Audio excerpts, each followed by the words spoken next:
Okay, quick video from just seeing the kind of ripple delay from the events of last night and seeing people react to essentially the media's miscoverage of what's happening in Portland.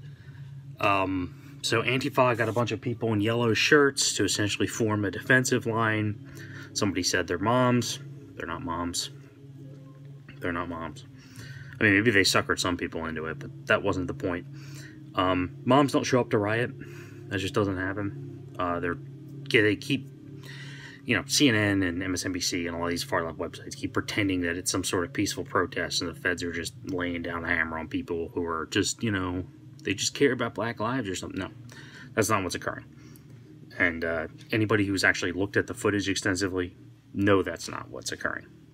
And the people in the yellow shirts, most of them from what I've seen are Antifa people who had the yellow shirt, because there's video of them like trying to break down the federal courthouse barricade, and it's all plywooded up, and they're standing there, they're kicking it. It's like that's not a bunch of mobs. That's not.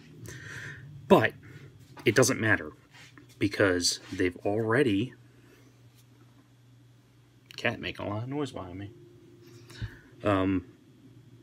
Because they basically have already won over the hearts and minds of the people they want to keep in the dark. Go ahead, go on Twitter, go on your favorite open political forum that's got lefties, and they're complaining. They're saying Trump had no pandemic plan, but I'm citing one particular that I saw, but he'll send his KGB to go, tear gas moms. That's the narrative they're pushing. It's ridiculous. It's wrong. It's factually wrong, but you can't tell these people. It's TDS. It's something like there's no steering somebody away from that. As far as they're concerned, Antifa, it doesn't exist as an organization because CNN told them it doesn't exist. I want to be anti-fascist. Are you anti-fascist? If you're not anti-fascist, then you must be a fascist. No. And we know. If you're a moderate in the middle, or if you're on the right, you see this happen, and it just makes you want to put your head through a wall because you can't. The discussion's over. If they really believe that nonsense, and they basically are letting this violence happen and then covering their eyes and sticking their fingers in their ears because, Orange Man bad, it makes it really hard to, make any kind of progress or compromise because they believe some wild stuff about this president and the country, and they don't believe some things they should believe about Antifa and particularly the higher-ups at BLM. I mean, they're trained Marxists, but you ask the average person about, at least on the left, about Black Lives Matter, and they'll say, oh, well, it's an idea. It's not really an organization. It's like, okay, well, then where was the money going? Well, they really don't know. They just don't know because it doesn't jive with them to that their instinct was to support something that ended up being bad. It's like kind of like the Coney 2012 thing, where it's like all these people jumped on board saying, "Oh, this is great, this is amazing," and people like me, super skeptical, were like, "Yeah, okay, this seems like crap.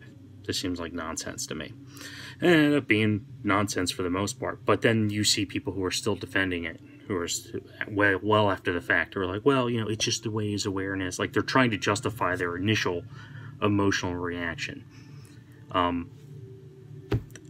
It's tough. It's really hard to talk to people when they're gonna believe that moms are out there getting tear gassed. It's not happening. It's not happening. I mean, that's what they want you to think. I mean, that's the press release. I mean, who said they were moms first? Antifa said they were moms. They were just a bunch of fat asses in yellow shirts assisting with a riot. Oh, they stood in front and they were unarmed. Well, that made it just really hard for basically the riot police to deal with it. They were attacking a federal courthouse.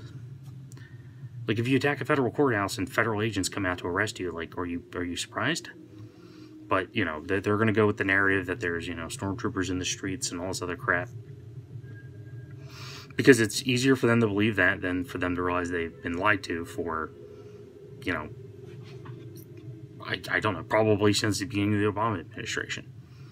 I don't know how long they've been on this high, but it's really tough to break people out of it, especially people who are emotional and passionate, and they think compassion is part of their being, so much so where they won't double check anything because they feel a certain way, and if you don't feel the empathy or compassion towards whatever it is, so Antifa or whoever, whatever the cause is, if you try to use logic, they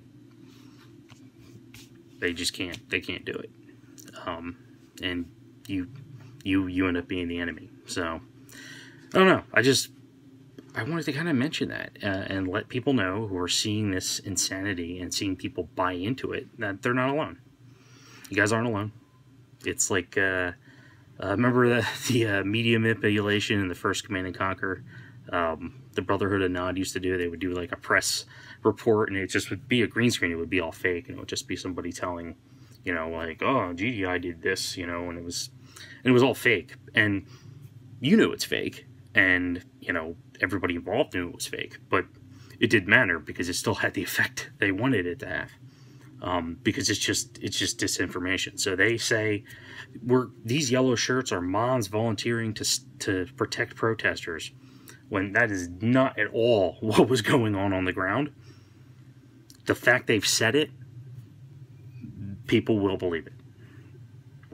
It's messed up, but that's what happens. It's kind of scary, actually. Makes you wonder what else people are going to jump on. It can make peaceful people get very violent very quickly. Then again, I don't know. Maybe people just like saying the hyperbolic stuff because it's an emotional release to, you know, claim there's KGB on the streets or something like that. That feels good to say that because you feel like you're standing up for something, when that's just not the reality of what's happening. Maybe, I don't know. I would love a psychologist to look into it, and like Aiden Paladin. She should do a video on this phenomena where it's like, it's more than just the comforted lie.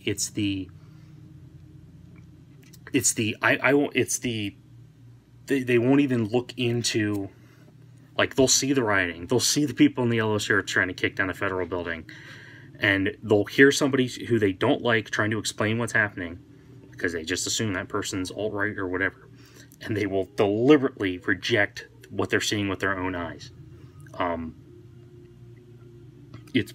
It's weird. It's weird. So, yeah, shout out to Aiden Paladin's channel. Subscribe to her if you haven't. She's brilliant.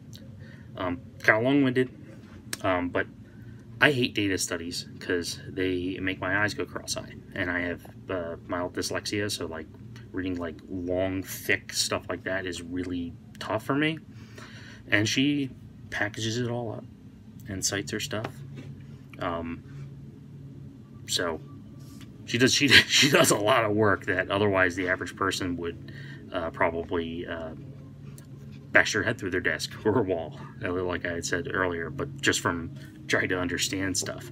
So yeah, all that. I'm gonna get back to doing what I was doing before and play the Command and Conquer Remaster. It's really good.